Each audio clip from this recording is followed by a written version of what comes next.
If you like horror, hit that notification bell, smash that like button, and push that subscribe button now.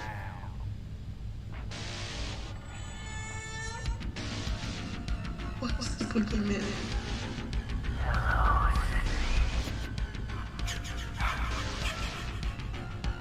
Welcome to my nightmare. Want the man who did this? Welcome to Nick Push's Horror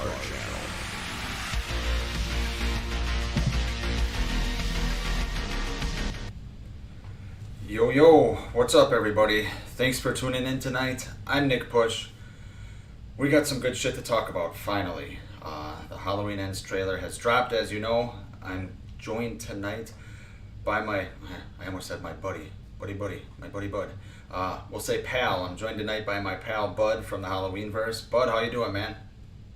I'm doing good, man. It's been a busy, hectic week, man. Oh, yeah, it's been a hell of a week in many ways. Here. Yeah. Thanks for tuning in. I know you guys had your own show last night, and you've been all over YouTube lately, so I appreciate you taking the time to come over on my channel and talk some more. No, I love talking about it, man. It's good to be here. So, obviously we got the trailer a little bit sooner than we thought, or maybe like 12 hours, something like that probably. Did you see that coming? I know, earlier in the day, leaks were happening and all that stuff, but did you think they would end up dropping it as late as they did? Well, it kind of leaked out in a little snippet earlier in the day, but then, I'd say about 8 o'clock your time, it completely leaked on TikTok. So they probably just wanted to get out ahead of it and get their stuff out there before that kind of blanketed took over. Yeah. See it in an official capacity. Yeah, made sense. Here's what we're going to do tonight, guys. I haven't seen a lot of reactions. I watched Bud and the guys over on the Halloweenverse last night, and I watched the GNAT podcast reaction today. Other than that, I haven't watched anything. Wanted to hit my friends up first and watch their stuff, but I haven't seen anything. But from what I've seen, a lot of people are doing what Bud did to perfection last night. Showed some pictures and things like that. So we're going to do it a little bit different tonight. We're going to, get the chat involved. So if there's anything you guys want us to talk about in relation to the trailer, not, what I'm having for breakfast tomorrow or anything like that. But if there's anything you want to talk about in relation to the trailer, put it in the chat. We'll try to hit up as much as we can. But before we get to that, Bud, what do you think of the trailer? Kind of what were your initial thoughts? Did you like it? Did you hate it? What kind of was going through your mind after you watched it for the first time or two? Well, I was relieved that at long last we got to see it. But my first viewing of it was very, very positive. I was a little shocked at first when I saw it. I thought, oh shit, did they just throw out the CinemaCon trailer? So I wasn't sure, but then it became apparent. They showed new characters that I don't remember hearing about in CinemaCon breakdowns. So I knew that it was something fresh, and after I watched it a couple times, I realized they gave a lot away, and I'm still positive about it. I'm excited to see more, and I think they gave us a lot to go with. Yeah, it was kind of a weird feeling seeing it because, the hype, I know there was hype last year. I know there was a lot of hype for 2018.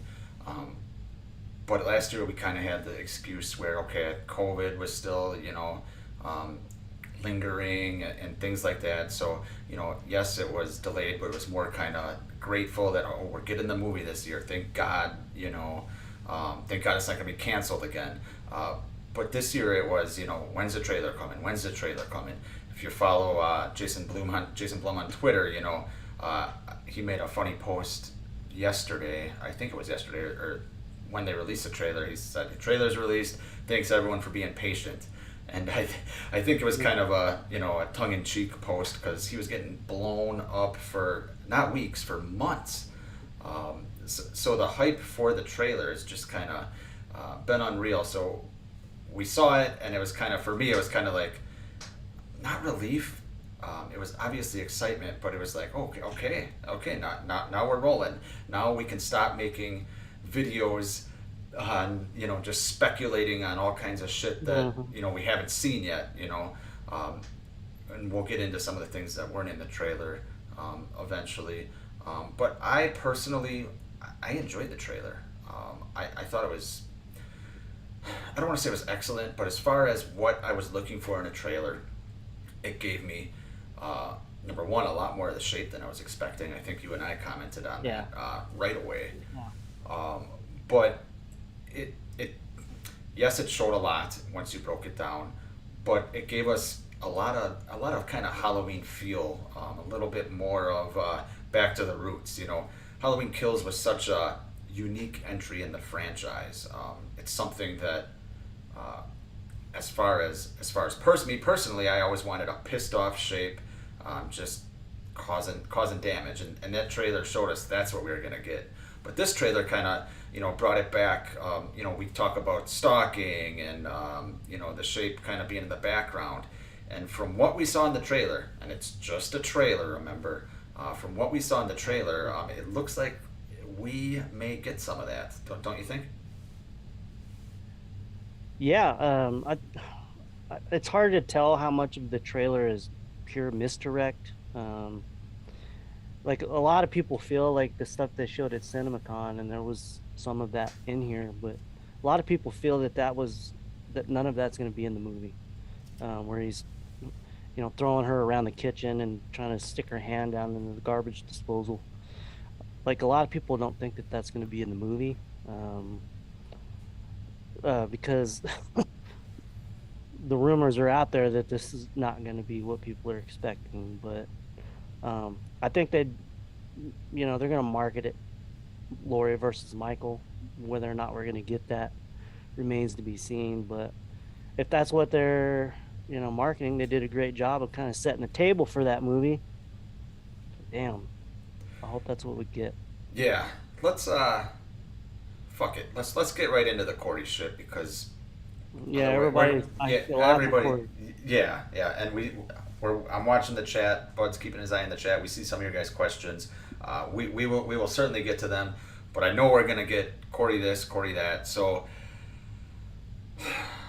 man, where to start with this? When did these Corey? I mean, it might not have been Corey by name rumors, but when did all this start? Like, I want to say it's relatively recently, right? Like 10 days ago, a week ago. What? Like right out of when the test, rumor, That's right. news that the test screening started. That's kind of when you started to see all of that stuff just roll out.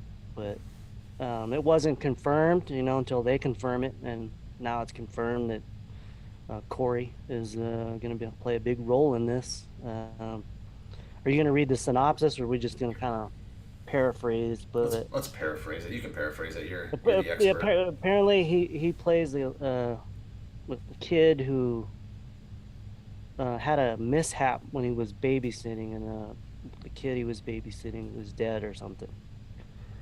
That's kind of paraphrasing it. So, I mean, he's going to be at the center of some big controversy in Haddonfield, and maybe that's kind of what I think. Maybe that's kind of overshadowed. The shape disappeared after the events of 2018.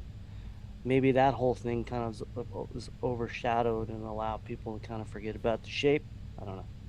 Yeah, I mean, it's interesting. If it would be interesting to watch the trailer, not knowing any of this shit, and seeing if we could pick up on it. I think what people would pick up on is the hand, the fingers, and be like, oh, it's a mistake. What the fuck are they doing? We'd be sitting here and be like, how could you fuck this up?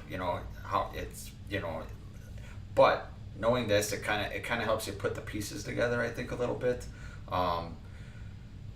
It's just fascinating. There's so much to digest with this Corey stuff, and little breakdowns of the trailer. A lot of future videos probably. I'll tell you what. One fun theory I heard over on another YouTube channel, ATGNAT podcast, from my buddy Ronnie over there, was this. there is a quick shot in the trailer of it looks like a boy in the sewer, okay?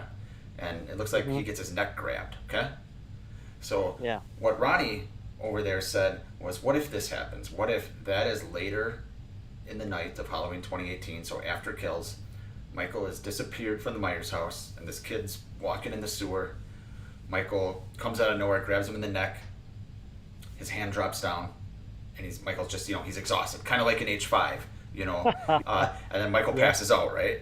And then this Corey nurses him back to health, so to speak. He's bringing him food and shit like that. And then it's kind of like the movie Christine, where in the movie Christine, Arnie Cunningham fixes up this old beat up car, and after he fixes it up, he kind of becomes quote unquote possessed by the car. So maybe he kind of nurses Myers back to health, for lack of a better term, and then he starts, wearing the mask and killing and things like that, and then Michael shows up in the last 15 minutes or something like that. Whether that'll happen or not, I don't know, but it's certainly out there. And the fact that we can sit here and be like, no, it's probably not going to happen, but the fact that we can say, but is interesting. Yeah, that is an interesting theory. That would line up perfectly with David Gordon Green's worry that he's made it too much Christine, so that would line up. I don't know if that's going to happen. I think if you take that whole trailer in context and look at some of the other new characters that they showed, I think at least two of them or maybe all three of them are involved in the sewer thing. Yeah. And look, they're all there together because it looks like they're trying to escape. You can see it kind of a shoddy little chain link fence, and yeah, someone's kind of stuck behind it, like, hey, come help me. The one that I said looks like the Mulaney kid. Yeah. But I don't know. I think the sewer thing maybe reveals that the shape is still out there, and God, maybe that's the quote unquote pipe for 4 maybe years. it's the cave. Maybe it's the cave, right? Yeah, because Cave Dweller was the working title of the movie. So yeah. Yeah, I mean, this whole Corey thing, and I said to you before the stream, I'm going to be so sick of talking about Corey soon, but I'm not there yet. But this whole Corey thing, when I read it, besides saying WTF, my thought was, why go this route?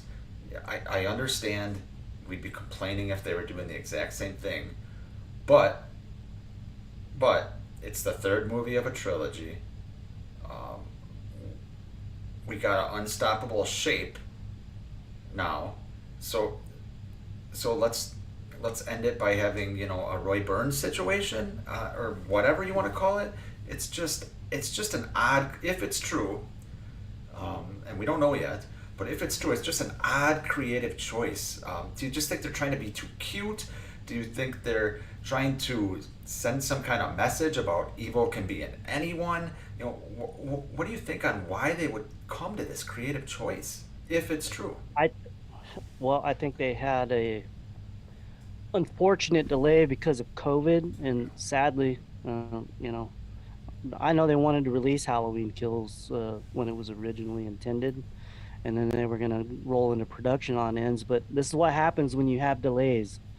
You start to second guess your gut, which direction you're going, and man, this could be a situation where time was the worst enemy of the movie. I hope not, but yeah, I think that's could have been what happened. I don't know, because I think originally they were gonna have all three movies take place on the same night. So yeah, I'm with you. I think we all do that in our lives. Take some more time and we second guess what, like you said, our gut, and a couple days later you're like, why didn't I follow my gut? So yeah, because they were pretty much gonna film those two movies back to back. So yeah, COVID delays the Halloween Ends, so they just we have to delay the release for Kills, and then they get to playing around and what if we did this, and then all of a sudden you have a whole new possible clusterfuck. Yeah, yeah. I don't know. It's weird. Like, a part of me is intrigued because it is intriguing. A part of me thinks it's not a bad idea. But then there's the main part of me that's like, this is a fucking Halloween movie.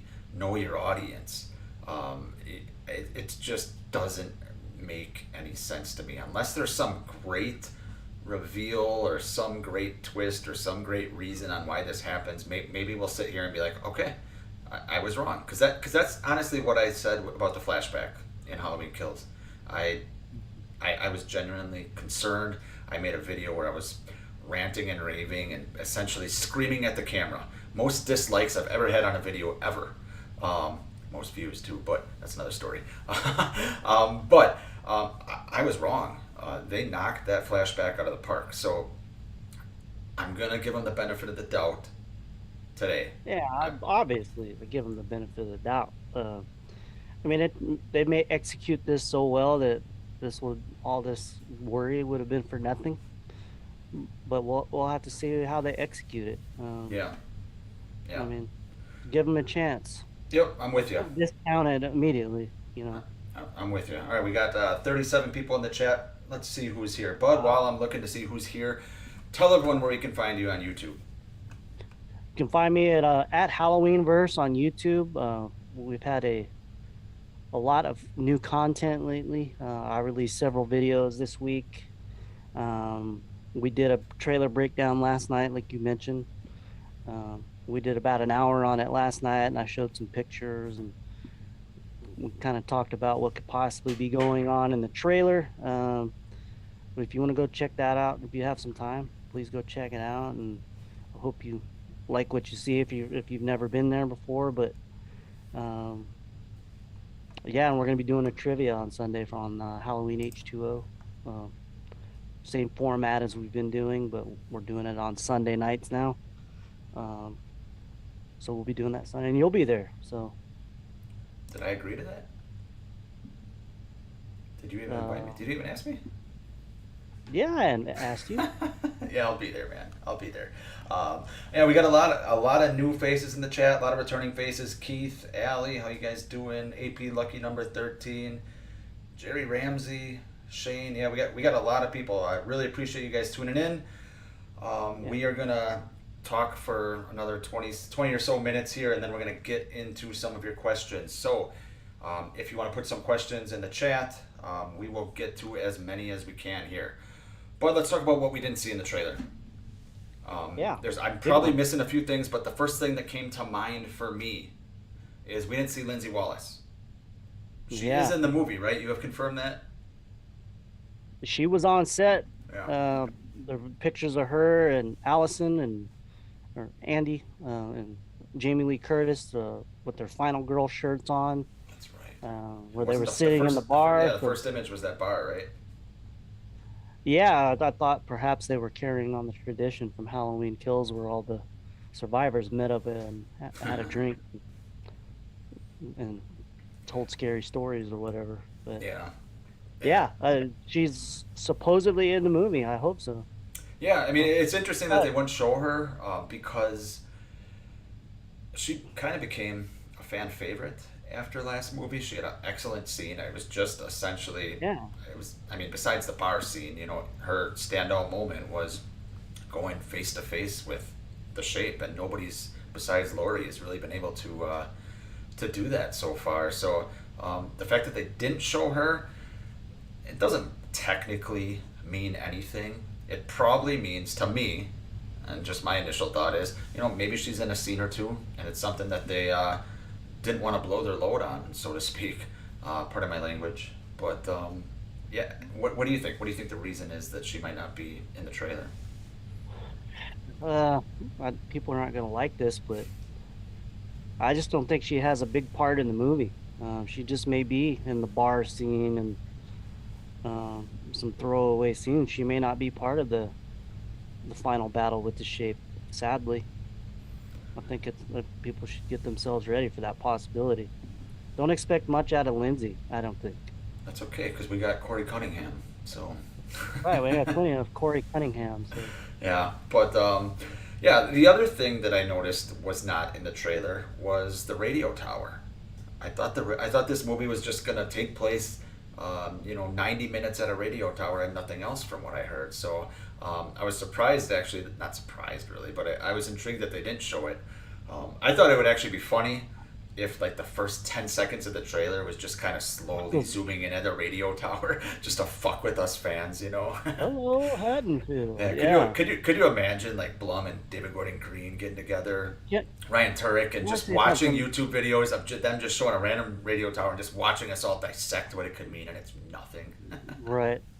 Can I say something about the radio tower? Yeah, I hate the radio tower. I'm tired of the radio tower. It was an eyesore. I don't get it. And ultimately, I don't think it'll end up meaning anything. So it'll just be a red herring, I guess.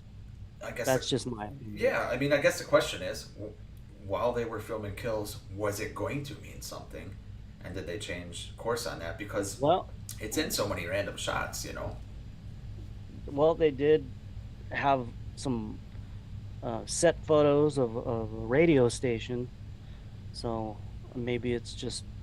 And I heard a theory about, you remember in Halloween 2018, where the kid and his dad are driving home and he's bitching about About that he wants to go to dance gymnastics, class. or yeah, dance class, yeah. And they play the I Wish I Had You All Alone.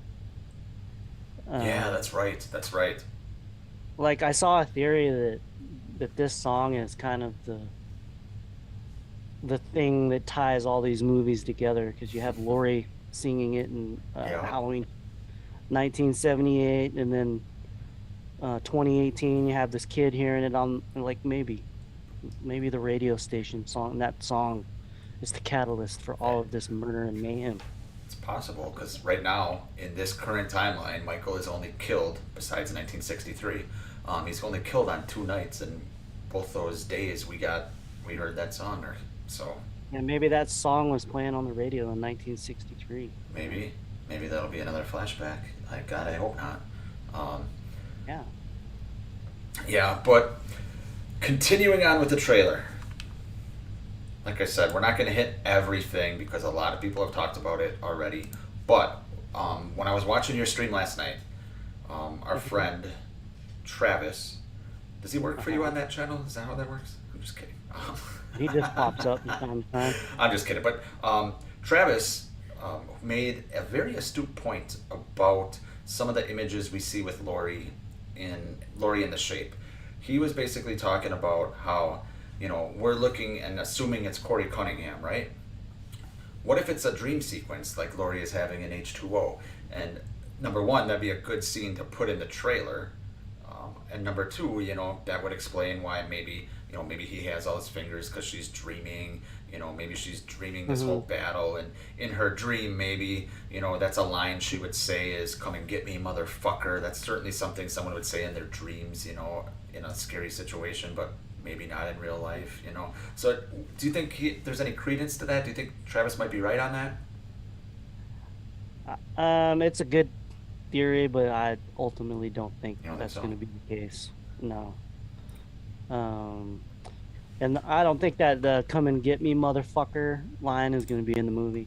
I was surprised they played that. Kind of ridiculous in the last movie that Allison said that, and then Laurie says it in the next movie. Yeah, Yeah. I think they filmed some trailer goodies. I think.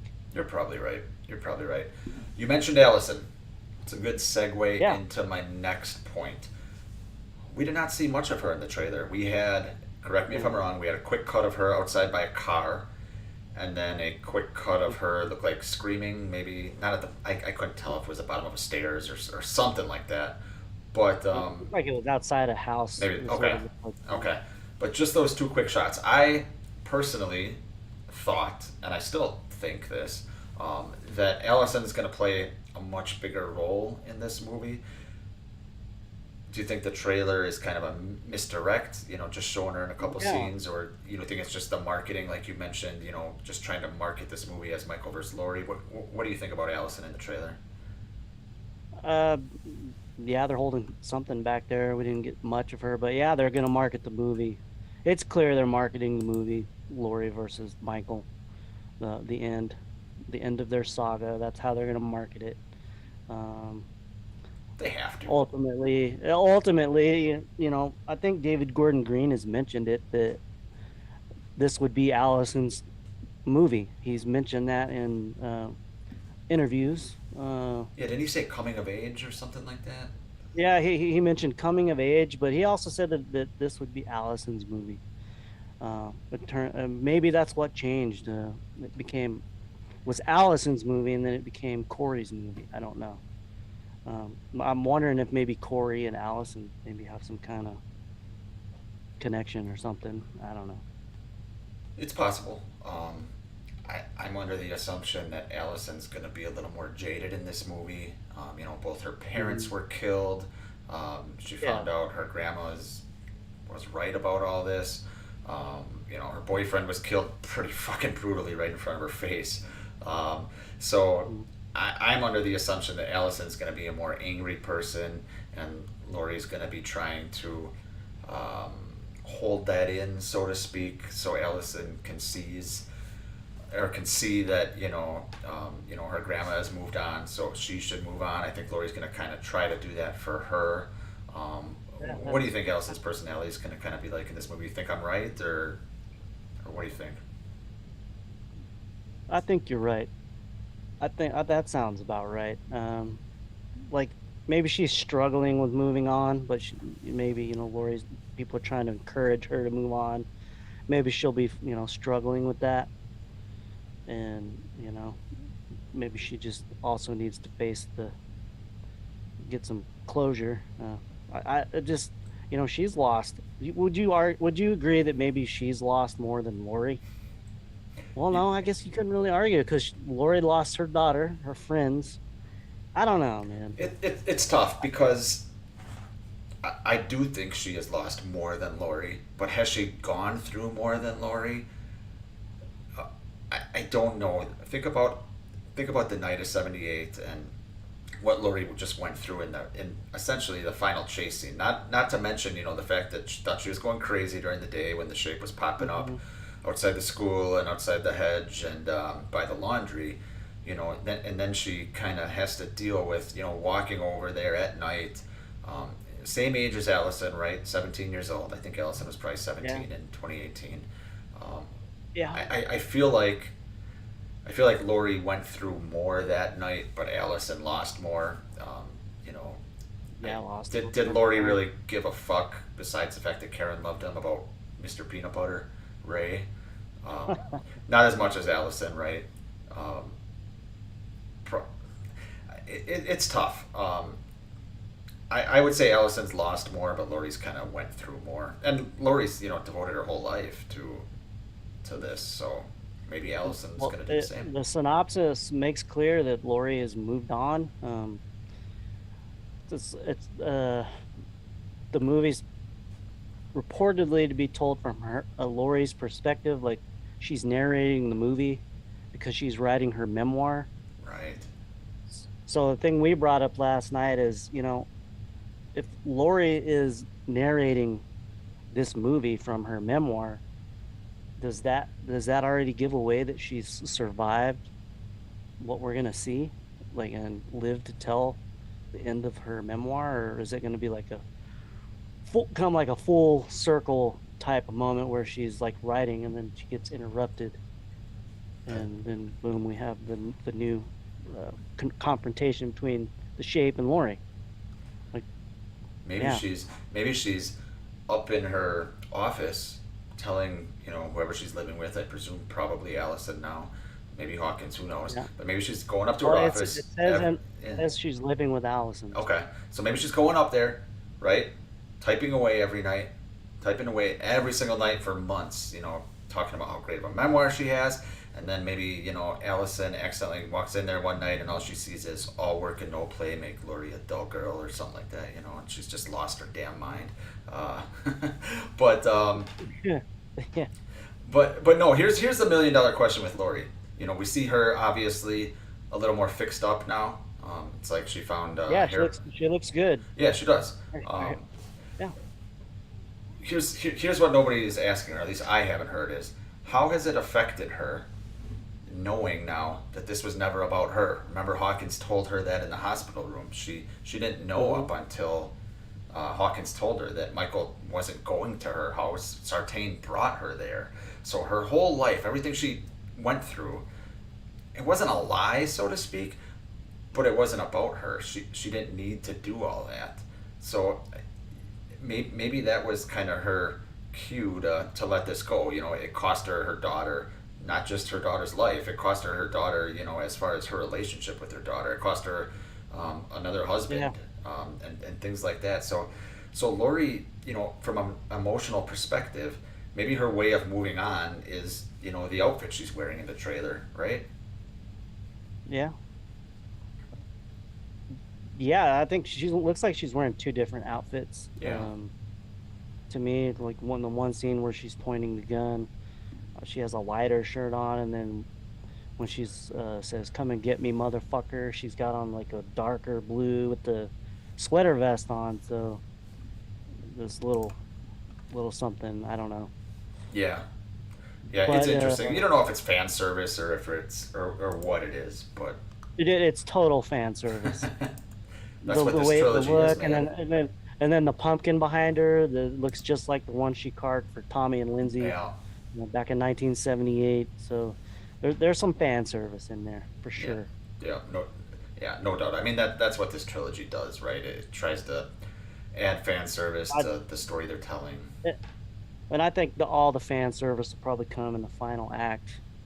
It's rumored that a famous location from the original Halloween could pop up and end the movie on that same location. So Oh, I don't know if you want me to say yeah, that. go for but it. I assume you're talking about you're it- talking about the Wallace house or Doyle talking house? about the Wallace and Doyle's house, like on that street. Dude, There's that would there's be some awesome. thought that's where the movie's going to conclude. So That would be awesome. So That would it's been that a would lot give of me fan that service. would give me some serious like fanboy vibes if we saw the Wallace and Doyle house, especially because we know seeing the Myers house in the flashback, the care that they put into that. You know, we know they'll nail it. Number one, and number two, I think those houses are still there. They could just go there, right? So like 75% of the movie will be marketed towards a younger, newer audience, and then us fan people will get the final 15 minutes all for our fan service, right? Does that sound about right? Yeah, I mean that sounds about right. It also sounds like what they do. They try to have their cake and eat it too, and end up pissing everybody off, right? Yeah, it feels to me like the Corey thing might be something to bring in a younger audience, but what do I know about marketing movies? I mean, Michael vs. Laurie is the movie, right? That's their money maker right there. Whether you like it or not, whether you're sick of Laurie Strode or not, Jamie Lee Curtis playing Laurie Strode for the last time, last time again. Whatever, we've heard that before, but her playing her for the last time is gonna get some of the casual people that were fans of the original movie, people our parents' age that might have been able to see it in the theater, and it'll get them to go in again and see the movie. We're gonna see it regardless. Yeah. We know that. Yeah, we're seeing. Yeah, they have to get a new younger audience in there.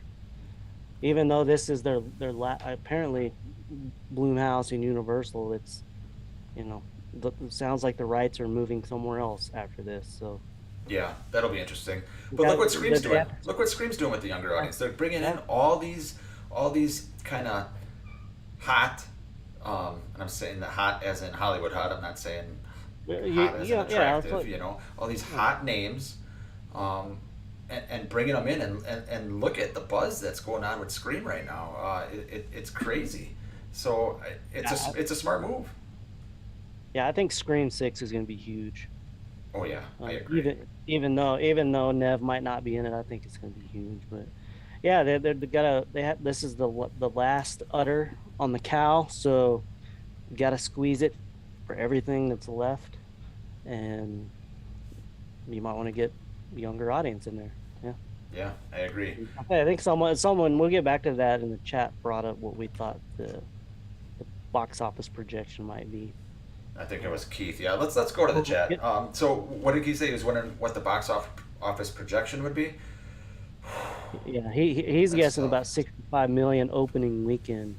It's so hard because to compare it to Kills is not apples to apples because of Peacock and not only Right. not only were not all movie theaters open, even a lot that were open weren't at capacity. It was still not that it's not anymore, but a lot of people were still uneasy about going out into public forums like that. So it's hard. But what did Kills make? Do you know? I I can't don't think we'll remember. ever know. I Yeah. know domestically, I think it just came in just under 100 million, and I think worldwide, probably around, I was gonna say between 150 and 200 million. Yeah. But with the streaming, I mean, we'll never truly know because so many people stayed home and just watched it on Peacock. Yeah. But so I think the ends box office, if they market it right and they go full bore, Lori versus Michael, I think they could. I'd say 80 to 100 million opening weekend, Yeah. or Which maybe is just a tad over 100 million opening wouldn't be out of the question. Because it was announced today they are going to do an I IMAX saw that. That's exciting. Because release. originally they said Kills was going to be on Yeah, IMAX. and they canceled it because Venom, they were trying to, get people to come back, and they moved Venom up in there. Was it Venom? Yeah, I think it was Venom. Well, Yeah, it was Venom. like some movie moved up and took the IMAX screens for that week, and you know, Yeah, I think it was kind of universal but competing against themselves. why wouldn't they? Because they put it on Peacock like instantly. So I mean, I think Kill Ends will open bigger than Kills. Do you? Yeah, I think it's going to be close. Halloween 2018 obviously crushed it, but that's kind of a different animal. We didn't this year. Yeah, We just had a Halloween movie last year. yeah. So like I said, that will the general audience give a shit? Did the general audience like Halloween Kills? I don't know. I don't. I know what people on YouTube and Twitter and all that thought about Kills, which was very mixed. But I don't know what the average person went and saw Halloween Yeah, but Kills and hey, okay, that was fun, or that was I would shit. I would say initially Kills was well received. I think, maybe rewatches, being almost a year out, maybe might, you can kind of look and see kind of the ridiculousness of it. Yeah, But I think Ends will do well. I really do. yeah, yeah. Because I don't think for sure I don't think they're dropping this on streaming right away. I think they're going to let it breathe. I don't know what's coming after it. They'll have maybe a couple of weeks to squeeze what they can, but I Yeah, think we'll get the standard 45-day window I would agree. on I would agree. streaming. Although I will tell you this, it was pretty damn cool to watch it in the theater and then come home and be able to watch it the next day or whatever. I Uh, or you could just come home and turn it on right there. yeah, Yeah. yeah. I mean, I signed up for Peacock and I every day or every month I get a $4.99 charge on my credit card. I'm like, God damn it, I forgot to cancel that again. It's been like 8 months or whatever, So Yeah. they got me. So I paid 5 times 8. That's $40 right there. And if it's a shit bomb, then it'll be on Peacock in a matter of weeks, like Jurassic World Dominion was. Yeah, Uh, is that on streaming yet? yeah, you can stream it already. Oh, sweet. I haven't seen it yet. I mean, maybe sweet. I've not heard good things, but I wouldn't say it's maybe shit bomb is inaccurate, yeah, but as well, that's a good comparison. That was promoted as the end of the Jurassic Park story, right? yeah, And yeah, to me, it didn't live up to something you'd want to see yeah, in the concluding chapter of a series. So maybe we'll learn something from the Halloween Ends. Maybe they'll learn something from same studio, so maybe they'll learn a Yeah. lesson. Isn't it funny? I'm gonna date myself here, but if you remember, if a movie wasn't doing well back in the day, there wasn't no streaming, obviously. Instead of going right to video, it'd go to like a budget cinema where it was like $1 to get in, and they had all Oh those man, little I used to cinemas. live and die by the budget cinema. Yeah, dude, those are great. Absolutely great. All right, let's see what else we got going on in the chat here, guys. If you want any questions to ask us, please put them in right now. We're going to get through as many as we can here. Greg Shepard, what's up, Greg, says the ending of H4 was interesting. Michael made Jamie stab her stepmom, so this could work. But yes, I don't know why they chose this plot. So he's referring to the Corey Cunningham. Well, there were also rumors. I saw someone mention the Glass Hill Asylum, which I don't think there was any inkling of in the trailer, but apparently there's supposedly a little kid at this asylum. Yeah, that's right. I think that's what he's referring to, but But I don't know. I do remember months ago they were saying the casting call or whatever they wanted some young boy, and we heard rumors. And a nurse, yeah. We heard the rumors. Essentially the early Cordy rumors that someone was going to get possessed or something. So we assumed, and by we I mean the general Halloween fandom, assumed it was going to be this young kid was going to be possessed like Jamie. So it's interesting when you, after you see the trailer, it's interesting that we piece together all these different things we've heard. We feel like we had nothing, right? But we had little breadcrumbs sprinkled throughout the past few months, whether it's Jamie Lee Curtis saying this movie's going to piss people off, whether it's, as you mentioned, David Gordon Green saying this movie might have too much Christine in it. We've had little breadcrumbs, and now when you see the trailer, you can kind of piece some of these breadcrumbs together. It's pretty fascinating. When he said Christine, I hope he means that the character Corey Cunningham in the kind of play up of Arnie Cunningham from Christine. I'm hoping that's the extent of it, but we'll see. I think I also saw he said that the whole movie was kind of an homage to John Carpenter's overall body of work. So yeah, I did see that, which would be interesting. I'm a big Carpenter fan. Obviously, he's got a lot of underrated movies, a lot of great movies. Halloween, The Thing. He's got some weird ones though too.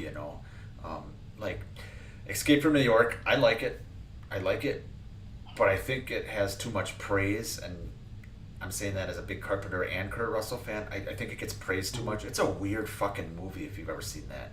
They Live, which I love. Kind of a weird fucking movie, although it's a lot more relevant today than it was in '88 or whenever it came out. that's true. But he's got some odd movies. Have you ever seen Ghost of Mars? Yeah. Did you like it? No. Okay, yeah, I was gonna say either. I did- actually I fell did- asleep in the I- theater. I was. I pretty did stoned. like his vampires movie did with James Woods. You remember that one? I know the movie, but I've never seen it. Dude, that's I think that's an underrated Carpenter movie. Is it? But You know, that's just yeah. you know what movie I haven't seen? A Carpenter movie I haven't seen, which I kick myself and I remember every time. What's the one with? Is it Prince of Darkness where Donald Pleasance is like a priest? Yeah, I just watched it, man, dude. I know a lot of people love that movie. That movie's boring as fuck. Is it? And I don't know, maybe it was something like at the time you just had to see it and maybe it might have resonated. But going in, now and watching it, it was a little boring to me, but Yeah. I mean, Yeah, I gotta go Did you through know his that- whole filmography. did you know he directed you remember the Invisible Man movie with Chevy Chase? Yeah, that's him, right? John Carpenter directed that one too. Crazy. It's crazy. Big Trouble in Little China, They Yeah, that's a good Live. one. Yeah. Like Yeah, how much of this are we gonna see in Halloween Ends? Yeah, he's almost like I hate to say a B movie director, but a lot of his movies feel like B movies, and it's just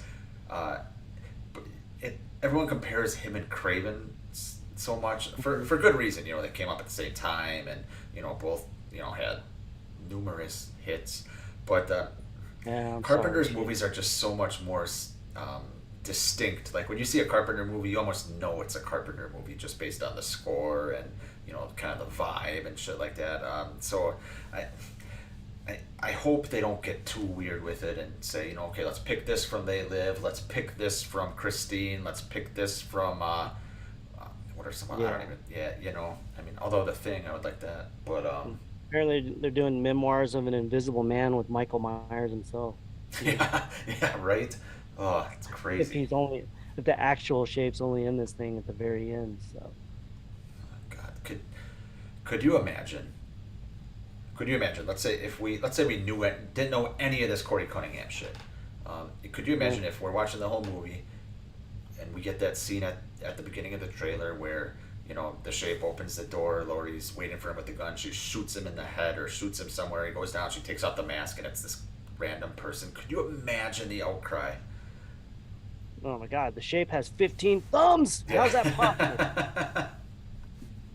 Man. Or it was his little fingers that got shot off. Was it? Yeah. You're right. Yeah. But yeah, if you look at that shot, clear as day, all the fingers are there. So here's the question with that. So they did not have to show him opening the door like that, right? They knew they were going to send us a synopsis. They knew that they were showing the hand that got shot. Mm-hmm. They did it for a reason. Don't you think? I think it's to kind of prepare people, maybe. Yeah, that could be. They know people like us are gonna scour every frame of this trailer.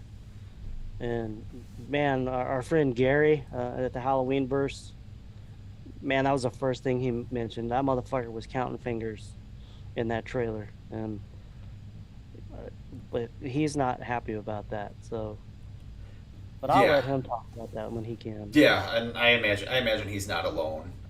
I'm still gonna, like I said earlier, give him the benefit of the doubt. For now, I might. It's hard because I might sleep on this a couple days. Once I've actually been able to get some sleep. It's been, staying up late and waking up early for work and then doing this shit and all the other random shit in our lives. I may have a couple good night sleeps or 20 beers one night and. Think about it some more and just make a video where I'm just ranting and raving about it. And people will be saying, oh, you thought you were going to give them the benefit of the doubt. So it's hard to, sometimes you need to digest things a little bit.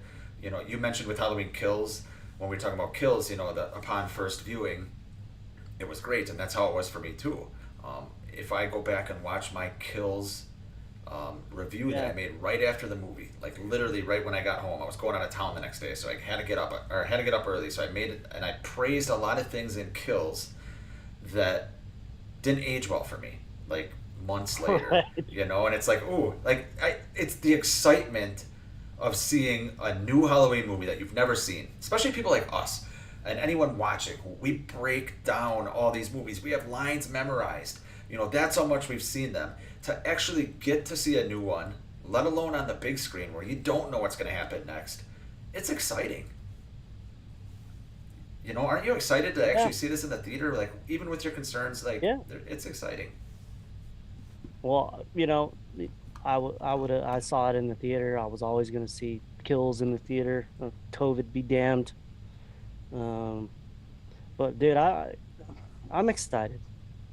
I'd be lying if I said I wasn't. I'm gonna give it a chance, man. I know that they're obviously gonna try to do a little something different, but I'm open-minded, and if they execute, like I said, if they execute it well, then this whole thing would have been for nothing. Like, all our worries would have been for nothing if they execute it right. So give them a chance. Yep. Don't discount it, even if there's an imposter or whatever.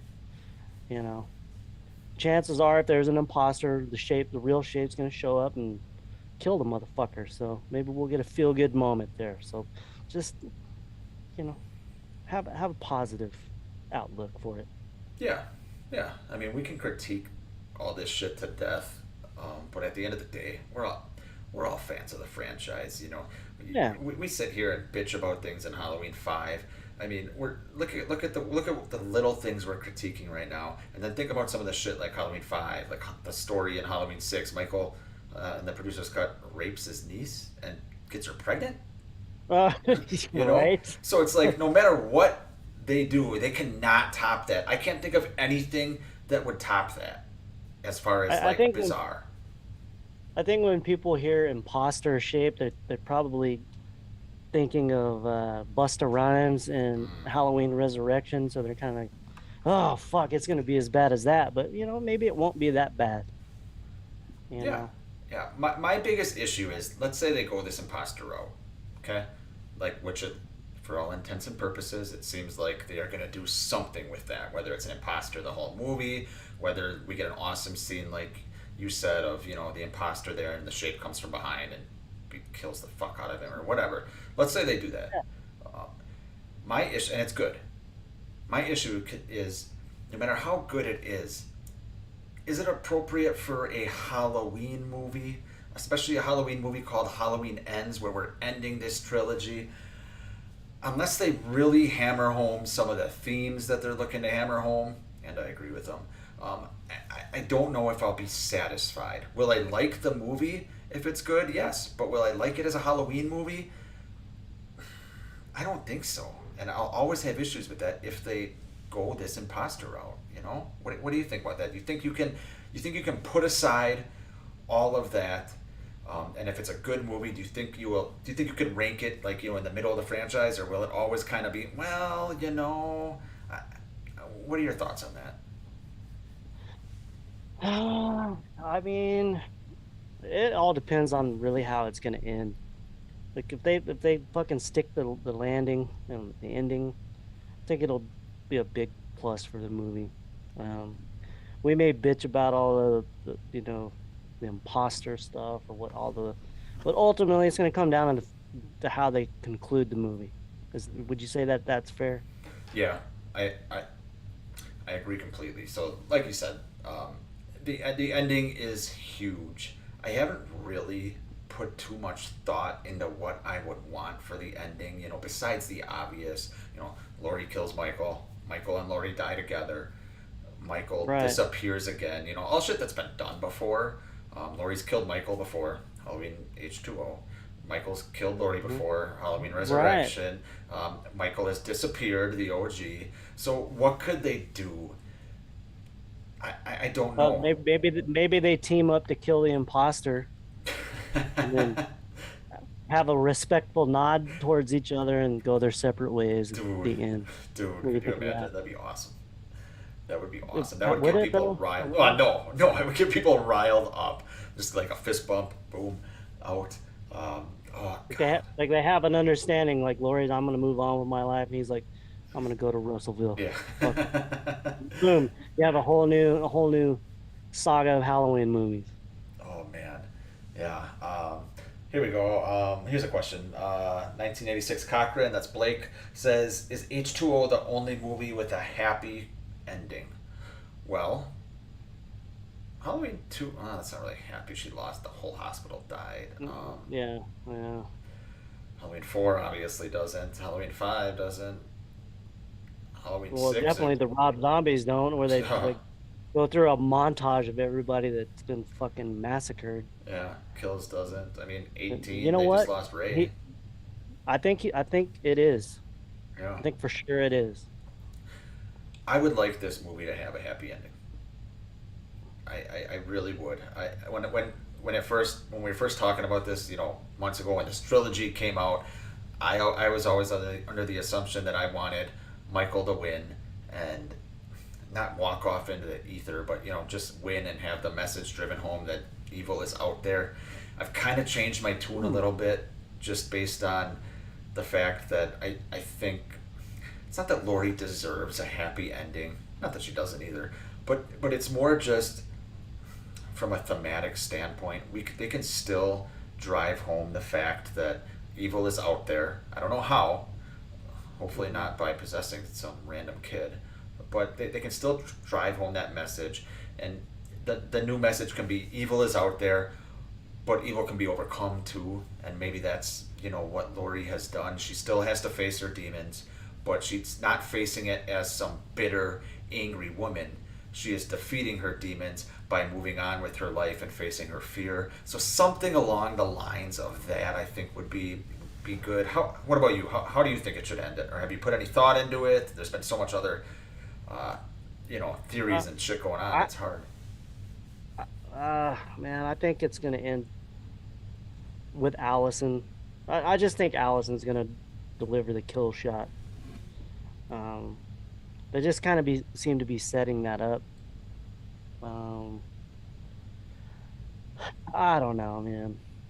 I just something tells me that neither Michael or Lori are gonna have a happy ending. I think if you're definitively gonna end this, they both have to go. They both have to die, and to some people that'll be a happy ending. Uh, but I don't know. I don't think that's a happy ending. But Yeah, I mean, you do make a good point there. So, if Michael walks off into the darkness, okay, and they say we're not making another Halloween movie ever again, okay, obviously that's not going to happen.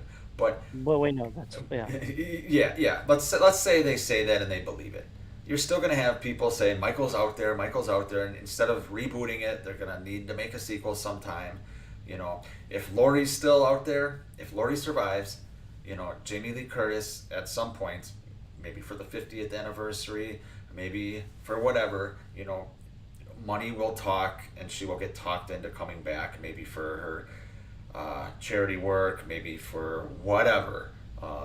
She's big into a lot of different things on the political landscape, but money will talk. I mean, this is the same person that was doing yogurt commercials, right? So eventually she will come back to the franchise, and if Laurie Strode's alive, and mold the next final girl or whatever, because whether you want to believe it or not, she's a Hollywood actress and she's going to have an ego. I don't care how nice she is. If you're an actor or an actress, you're going to have an ego. Believe it or not, established intellectual properties, sequels, reboots, that is what is bringing Hollywood back from the brink, especially at the theaters. So yeah, Halloween's coming back around probably quicker than you think. I know people are speculating that they're going to wait 5 years. No, they're not. The rights to Halloween is going to be sold to another studio. I don't know which one, but it's coming back around quicker than you think. So yeah, a studio's not going to buy the franchise and not make a movie. Yeah, Malik Akkad would be an idiot to let Halloween languish while Hollywood is coming back and using these established properties to get their money coming back in. So don't expect this to be the end of Halloween at all.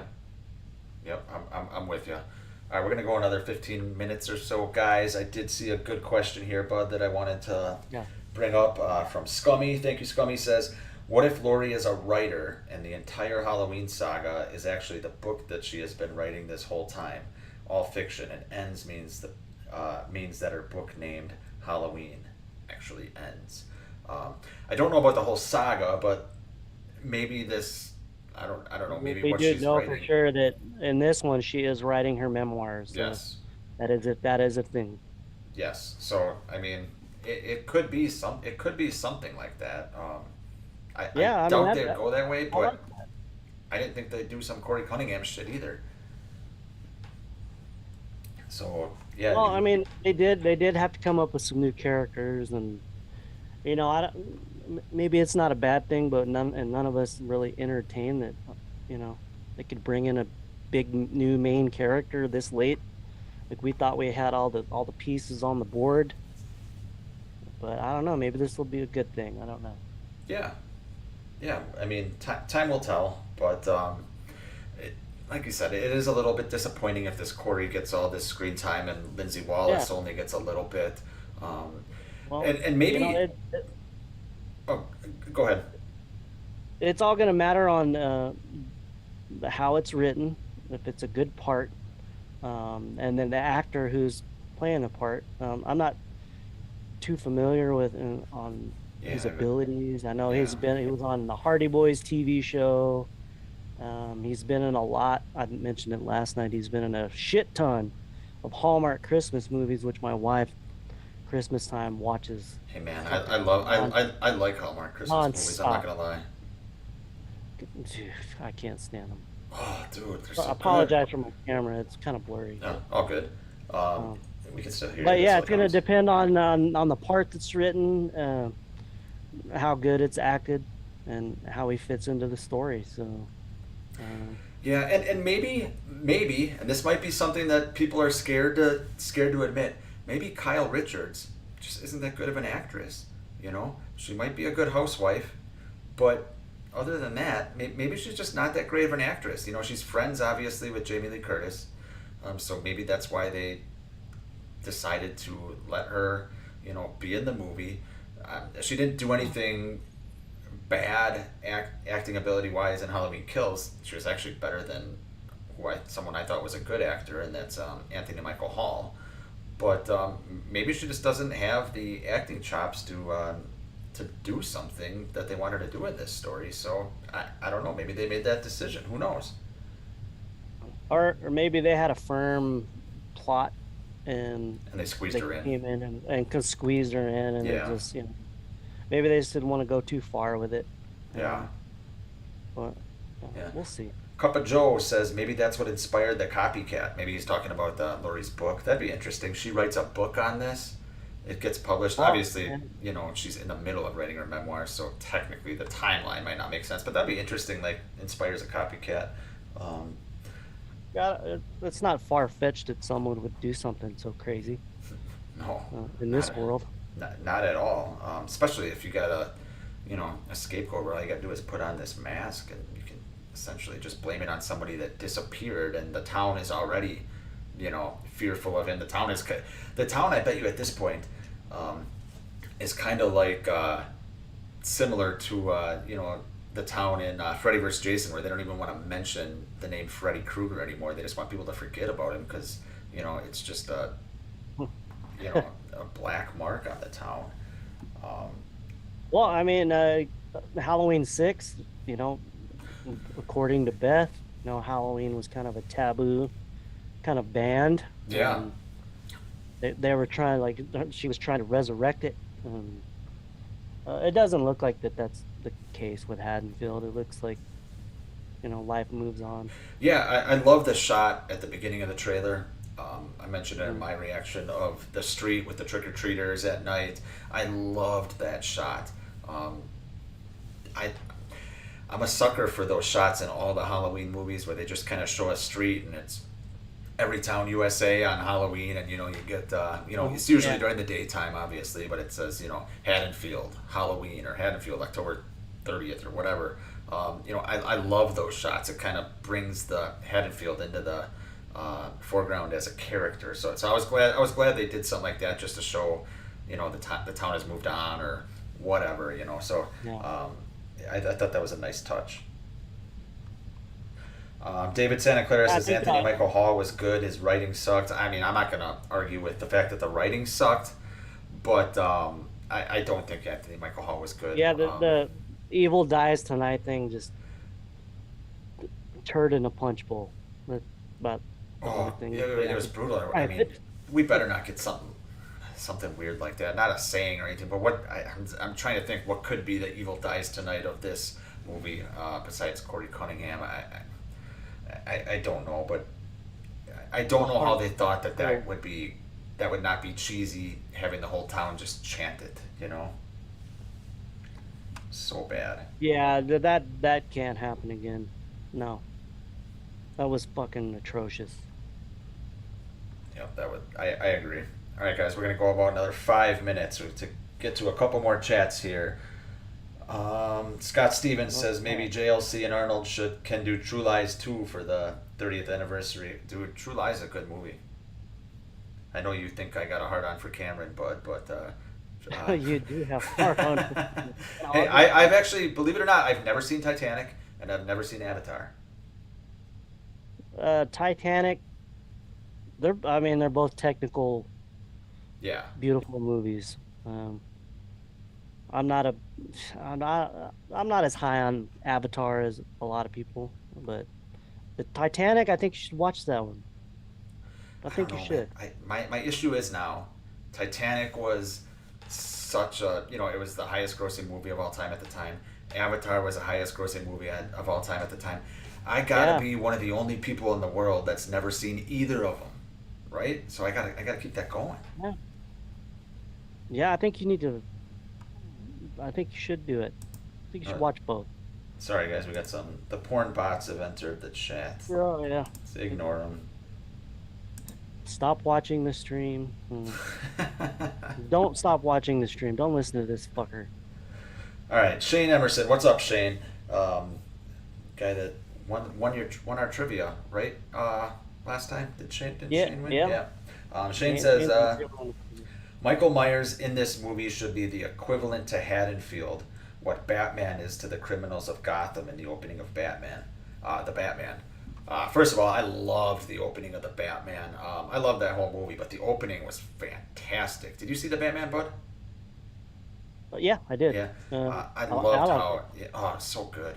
But yeah, essentially, so he's saying essentially, the criminals were, kind of looking over their shoulder at night when they were doing criminal activity, just wondering if Batman's in this dark alley or whatever. So he's saying maybe everyone in Haddonfield, if they're walking to their car at night or something, should be Don't kind you of looking don't over you their dare shoulder. toilet paper this house, boy. Yeah, right. Mike Right. Myers will get your ass. Yeah, Yeah. yeah. Maybe your parents are gonna use him as the boogeyman figure.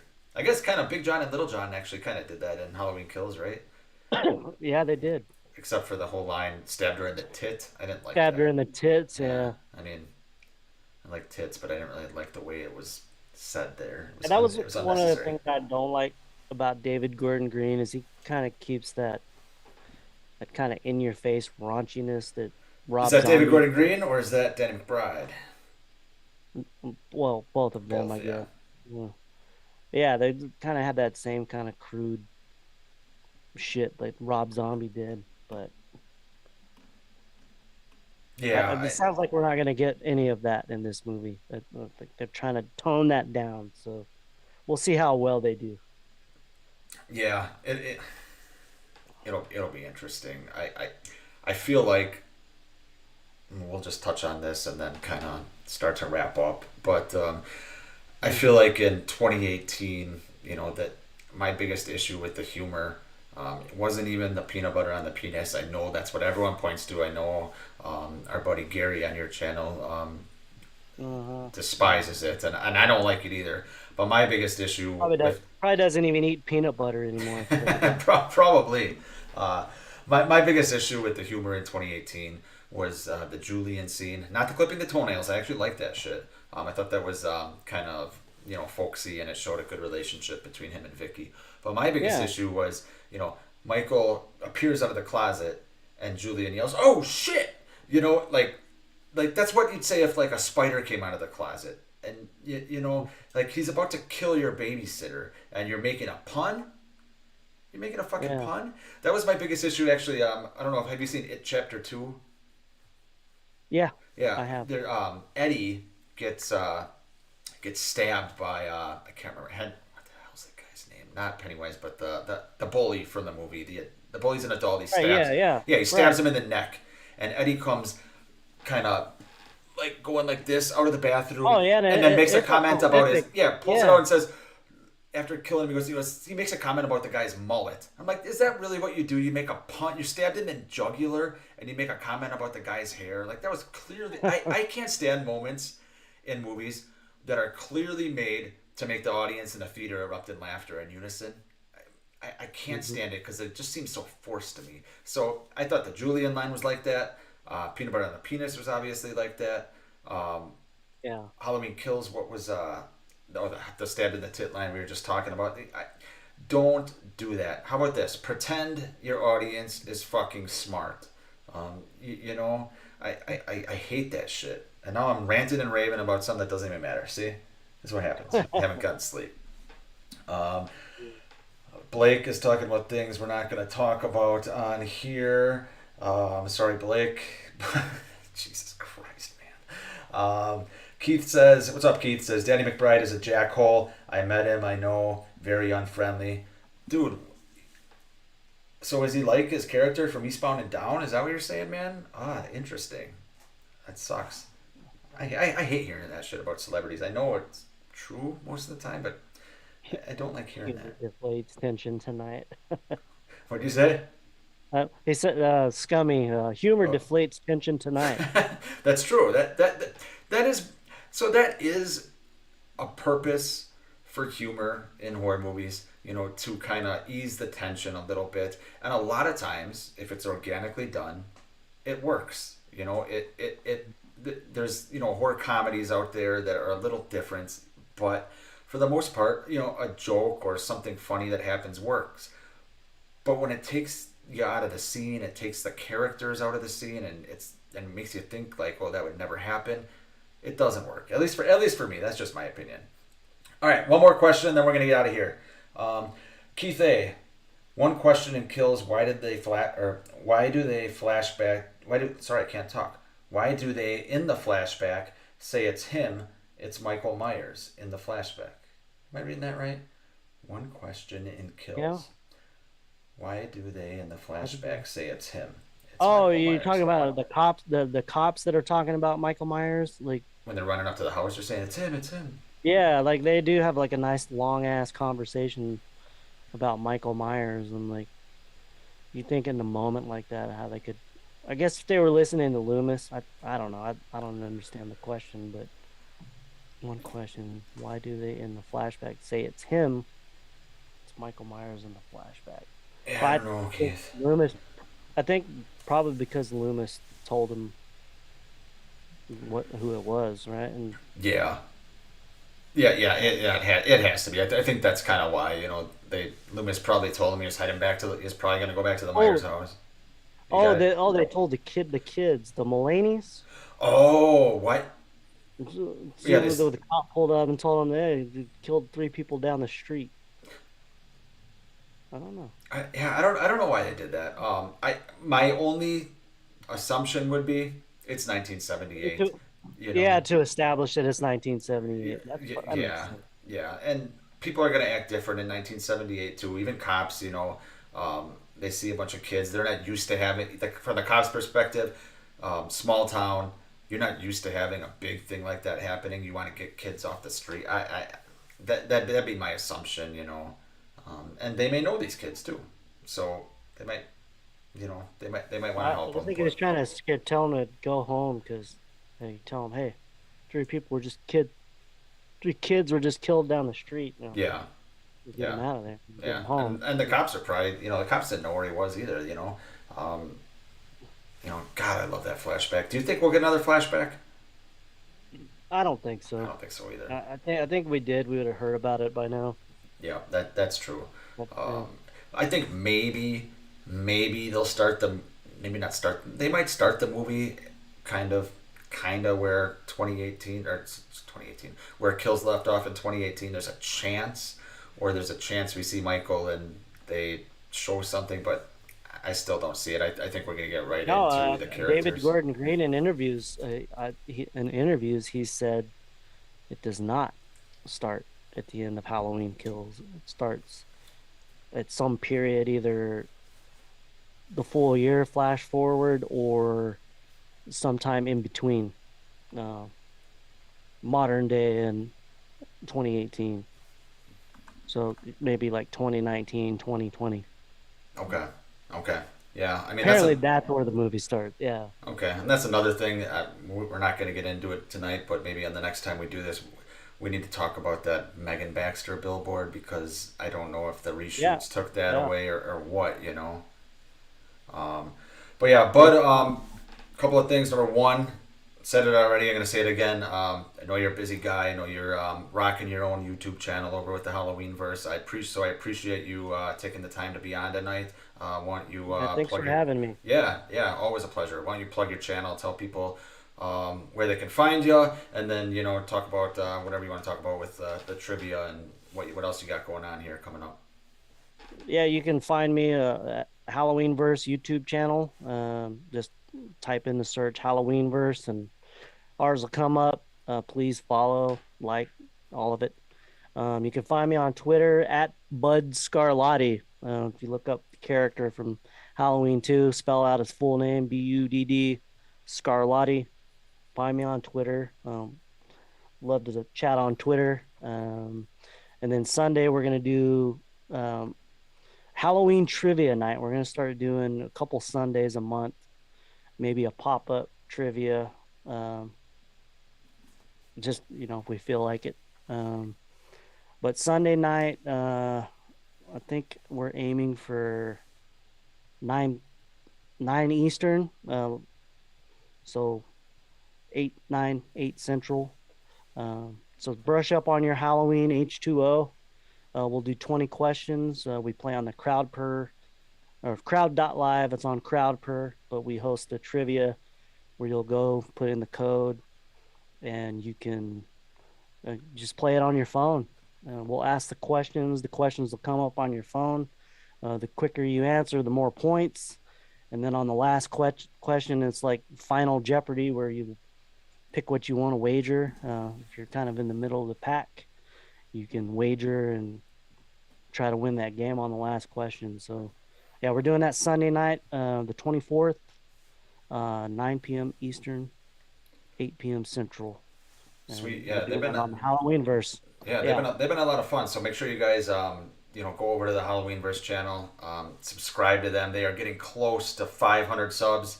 Yeah, we're like possibly one of the quickest growing Halloween YouTube channels I've seen, because you guys have just been racking up the subs lately. So people are really enjoying it for good reason. So whether you're watching it now or watching after the fact, do us a favor, go sub to them so you can join in on these trivias. And I know Bud and Travis and Joe and Gary. Am I missing anyone?